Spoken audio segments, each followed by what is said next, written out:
बच्चों, आज हम अपनी भाषामणि किताब से एक नई कविता पढ़ेंगे। कविता का नाम है धरती की शक्ति। तो ये कविता हम अपनी किताब से निकाल लेते हैं। हमारी किताब के पेज नंबर 94 पार्ट नंबर 14 यानी कि 14 पे ये कविता है धरती की शक्ति। ठीक है, तो इसी के बारे में हम लोग पढ़ेंगे। इस कविता में क्या है? धरती हमें बहुत कुछ देती है, यह हमारा पालन करने वाली माँ है। कविता पढ़कर जानिए कि धरती की वह कौन सी शक्ति है जिससे हर वस्तु उस पर टिकी रहती है। बच्चों, जैसा कि हम जानते हैं कि हमें हमारे खाने के लिए सारी चीज़ें धरती से ही मिलती हैं। क्या कभी ऐसा होता है कि बारिश होती है तो बारिश में कभी सेब गिर रहे हैं, कभी कोई फल गिर रहा है, कभी कोई सब्ज़ी गिर रही है? कभी ऐसा होता है? नहीं, ऐसा कभी नहीं होता। क्या कहाँ से मिलते हैं हमें? सारी खाने की चीज़ें कहाँ से मिलती है? सब कहाँ से आती है? ये सब चीज़ धरती में से ही निकलती है, धरती से ही आती हैं। ठीक है, यही इसीलिए इसको धरती की शक्ति कहा गया है। धरती ही हमें सब, हमारे खाने के लिए सारी चीज़ें, पीने के लिए सारी चीज़ें हमें धरती से ही मिलती हैं। और ये हमारा पालन करने वाली माँ है, यानी कि धरती को माँ कहा गया है। ऐसा क्यों कहा गया है? जैसे हमारे घर में हमारी माँ हमें खाना पीना, हमें अच्छी शिक्षा, हमें प्यार, सब कुछ हमारी माँ सिखाती है और वो हमें सब सिखाते हुए हमें बड़ा करती हैं, अच्छी आदतों के साथ हमें बड़ा करती हैं, हमें पालती हैं। उसी तरीके से ये धरती को भी माँ ही कहा गया है, क्योंकि हमारे खाने पीने की, हमारी ज़रूरत की सभी चीज़ें हमें इसी धरती माँ से ही मिलती हैं। ठीक है, इसके अलावा कविता पढ़ के हमें ये भी जानना है कि वह कौन सी शक्ति है जिससे हर वस्तु यानी कि हर चीज़ इस धरती पर टिकी रहती है।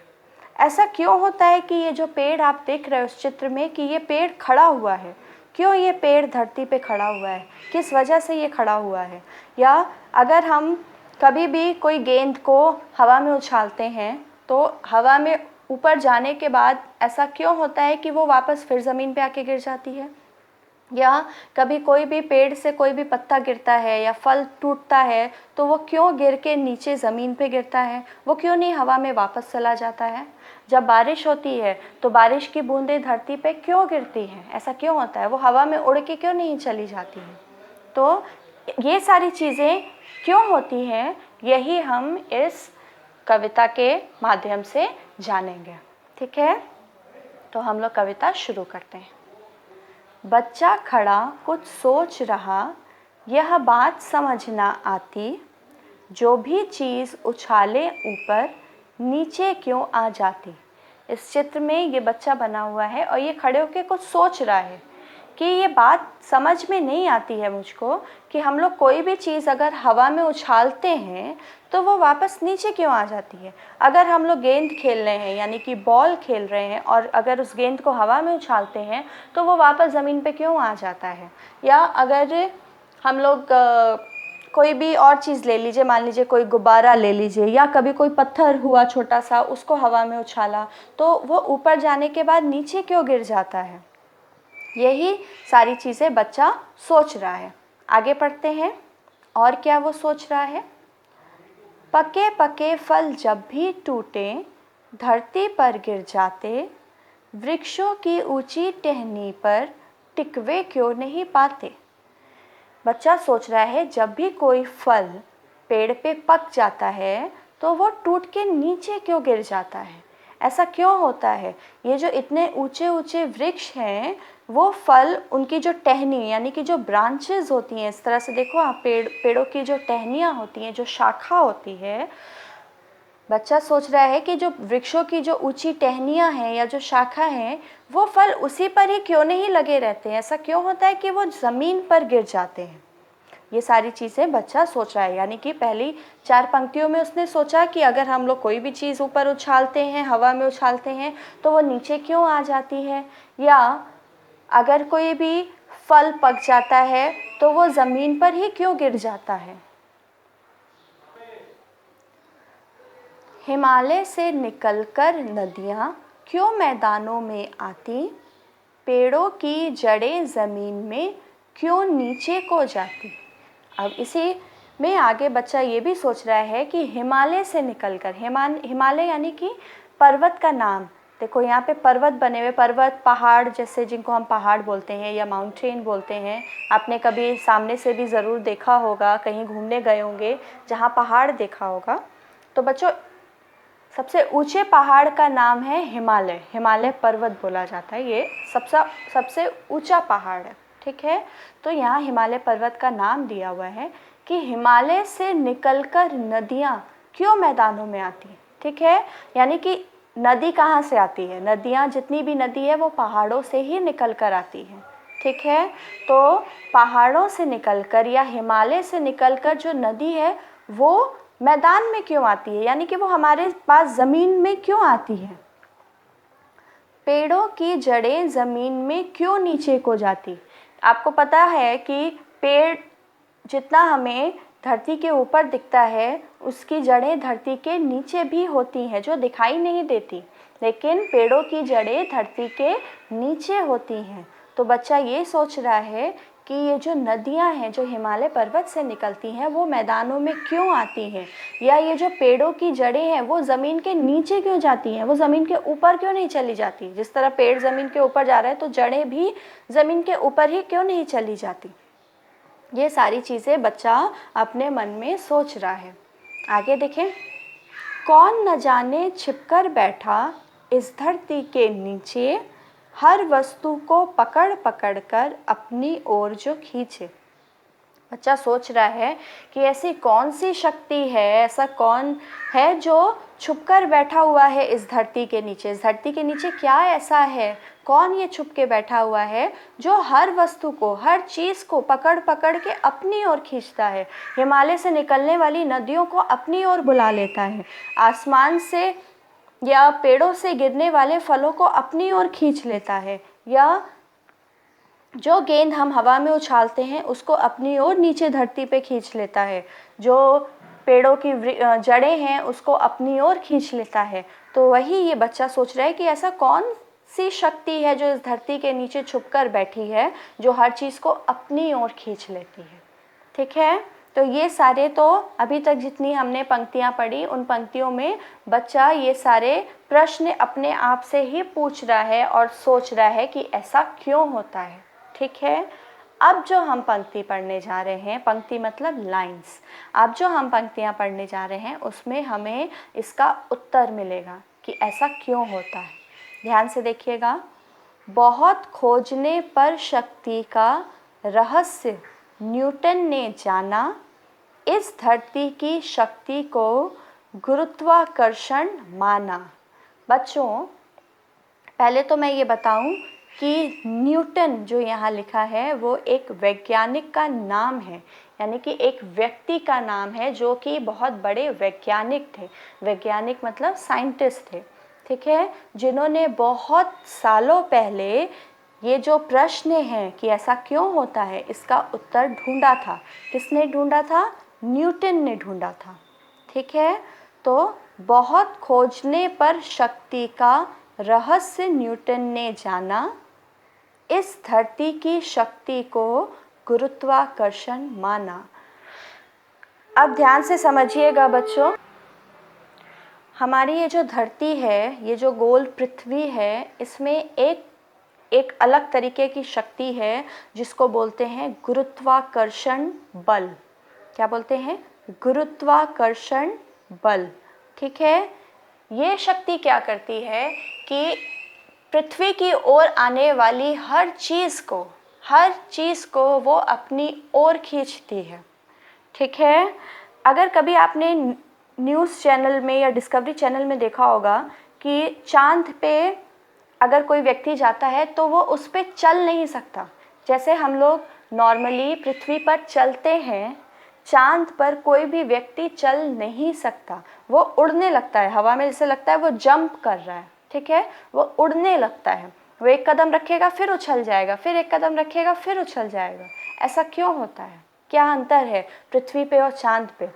बच्चों, क्योंकि हमारी पृथ्वी पे ये गुरुत्वाकर्षण बल है, लेकिन और किसी भी ग्रह पे या चांद पे ये गुरुत्वाकर्षण बल नहीं है, जिस वजह से कोई भी चीज़ चांद पे टिकी नहीं रहती, वो उड़ने लगती है या लगता है कि व्यक्ति उछल रहा है। ठीक है, इस गुरुत्वाकर्षण बल की वजह से ही हम धरती पे चल सकते हैं, या कोई भी चीज़, नदियाँ जो बहती हैं वो इस गुरुत्वाकर्षण बल की वजह से ही बहती हैं। अगर हमारा जो घर है वो धरती पे क्यों टिका हुआ है? क्योंकि धरती पे क्या है? गुरुत्वाकर्षण बल है। अगर ये बल नहीं होगा तो ये जो हमारा घर है वो हवा में उड़ने लगेगा और हम भी हवा में उड़ने लगेंगे। ठीक है, क्योंकि हमारी धरती पे गुरुत्वाकर्षण बल है, इसीलिए हम सभी इस पे इतने अच्छे से सुखपूर्वक अपना जीवन व्यतीत करते हैं। ठीक है, अगर गुरुत्वाकर्षण बल नहीं होगा तो हम सब हवा में ही उड़ते रहेंगे हर समय, ना हम कभी सो पाएंगे ना हम कभी चल पाएंगे, बस हम उड़ते ही रहेंगे। ठीक है, फिर से इस 4 पंक्तियों को पढ़ती हूँ।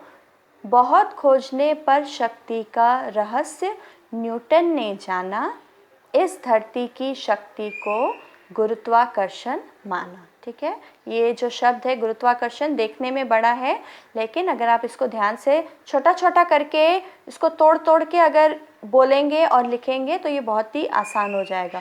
तो इसको हम लोग गुरु, जो गुरु तो आपको पता ही है कैसे लिखते हैं, गुरुत्वाकर्षण। इस तरह से अगर आप इसका अभ्यास करेंगे तो ये शब्द आपके लिए आसान हो जाएगा। ठीक है बच्चों, तो ये कविता से वाकई हम लोग ने सीखा और जाना कि क्यों ऐसा होता है कि धरती पे हर चीज़ अपने आप नीचे की ओर आ जाती है, या धरती पे टिकी हुई है, या नदियाँ जो धरती पे बह रही हैं उसका क्या कारण है। तो इसका कारण गुरुत्वाकर्षण बल है। ठीक है, और ये किसने पता लगाया था? ये एक महान वैज्ञानिक न्यूटन ने पता लगाया था। ठीक है, अब हम आ जाते हैं अपने अभ्यास पर। बच्चों, पहले आप कठिन शब्दों को रेखांकित करिए और उसका अभ्यास करिएगा। बच्चा, समझ, उछालें, धरती, वृक्षों, टहनी। इसको टहनी लिखते हैं, ठीक है, लेकिन जब हम लोग पढ़ते हैं तो टहनी पढ़ते हैं, लेकिन लिखेंगे क्या? टहनी। ठीक है, हिमालय, हिमालय पर्वत का नाम है। हिमालय, नदियाँ, मैदानों, ज़मीन। यहाँ देखिए ज के नीचे बिंदु लगा है, इसीलिए ये ज हो गया है। इसको हम लोग जमीन नहीं पढ़ेंगे, इसको हम लोग ज़मीन पढ़ेंगे। ठीक है, ज़मीन के बाद वस्तु, शक्ति, रहस्य, न्यूटन, गुरुत्वाकर्षण। ठीक है, तो ये जितने भी कठिन शब्द हैं इसका अभ्यास हमें अपनी स्पेलिंग डिक्टेशन कॉपी में करना है। ठीक है, अब हम आ जाते हैं अपने शब्दार्थ पर। बच्चों, ये पेज 96 पे यानी कि अगले ही पेज पे शब्दार्थ है, यानी वर्ड मीनिंग। यहाँ से हम लोग को अपनी कॉपी में करना है। वृक्ष, पेड़, हिमालय, पर्वत का नाम, यानी कि एक पर्वत का नाम है हिमालय। खोजना, ढूंढना, मतलब कोई भी चीज़ अगर खो जाती है तो हम लोग उसको ढूंढते हैं, तो उसको बोलते हैं खोज रहे हैं या ढूंढ रहे हैं। एक ही अर्थ हुआ, खोजना, ढूंढना। शक्ति, ताकत, गुरुत्वाकर्षण, धरती की वह शक्ति जिसके कारण वस्तुएं ज़मीन पर टिकती हैं। ठीक है, सारी चीज़ें ज़मीन पर क्यों टिकी हुई है? गुरुत्वाकर्षण बल की वजह से टिकी हुई है। तो गुरुत्वाकर्षण का अर्थ भी हम यही लिखेंगे, धरती की वह शक्ति जिसके कारण वस्तुएं ज़मीन पर टिकती हैं। ठीक है, देखने में बड़ा है लेकिन बहुत आसान है। बच्चों अब हम देख लेते हैं कि हमें अपनी कॉपी में ये कविता कैसे करनी है। ठीक है, सबसे पहले पाठ 14 धरती की शक्ति, और ये क्या है, एक कविता है, तो हम लोग यहाँ कविता भी लिखेंगे। आपको कविता पूरी याद करनी है। ठीक है, हमारी किताब में जो कविता है उसको पूरी याद करनी है, लेकिन लिखने का अभ्यास कितना करना है, का नंबर डालेंगे हम लोग कॉपी में और लिखेंगे धरती की शक्ति कविता की प्रथम 8 पंक्तियाँ लिखिए। प्रथम मतलब फर्स्ट, 8 मतलब 8 और पंक्तियाँ मतलब लाइंस, यानी कि फर्स्ट 8 लाइंस लिखना है। यानी हमें याद तो पूरी कविता करनी है, लेकिन लिखने का अभ्यास हम प्रथम 8 पंक्तियों का करेंगे। ठीक है, ये मैं पहले भी बता चुकी हूँ कि कविता लिखते समय सबसे पहले कविता का नाम लिखना ज़रूरी है। आप यहाँ तो कविता का नाम डाल रहे हैं, लेकिन जब क नंबर डाल के आप ये करेंगे, लिखेंगे धरती की शक्ति कविता की प्रथम 8 पंक्तियाँ लिखिए, ये लिखने के बाद जब आप कविता शुरू करेंगे तो फिर से आप कविता का नाम ज़रूर डालेंगे। ठीक है, तब आप पाठ 14 मत डालिएगा, आप कविता लिख के धरती की शक्ति ये कविता का नाम ज़रूर लिखिएगा। ये कविता लिखने का एक सही ढंग है। तो पहले हम कविता की धरती की शक्ति कविता का नाम लिखेंगे, उसके बाद हम 8 पंक्तियाँ यानी कि फर्स्ट 8 लाइंस लिखेंगे। फर्स्ट 8 लाइन क्या हुई, फर्स्ट 8 लाइन देखिए बच्चों, 1 2 3 4 5 6 7 8, ये हमारी प्रथम 8 पंक्तियाँ हो गई। इन्हीं 8 पंक्तियों को हम लिख करके इसका अभ्यास करेंगे। एक बात ध्यान रखिएगा, कविता लिखने का कुछ अपना एक निश्चित ढंग होता है। जैसे एक पंक्ति में यहाँ से यहाँ तक लिखा है, तो आपको भी एक पंक्ति में यानी कि एक लाइन में यहाँ से यहाँ तक लिखना है। जिस तरीके से जहाँ पे कॉमा दिया है या अल्प विराम दिया है वहाँ अल्प विराम देंगे, जहाँ पूर्ण विराम दिया है वहाँ पूर्ण विराम देंगे, और जहाँ प्रश्न चिन्ह है वहाँ प्रश्न चिन्ह लगाएंगे। इन सभी चीज़ों का कविता लिखते समय बहुत ध्यान रखा जाता है। कविता का नाम, अल्प विराम, पूर्ण विराम या प्रश्न चिन्ह, इस तरीके के जो भी चिन्ह हैं उन सब चिन्हों का बहुत ध्यान रखिएगा।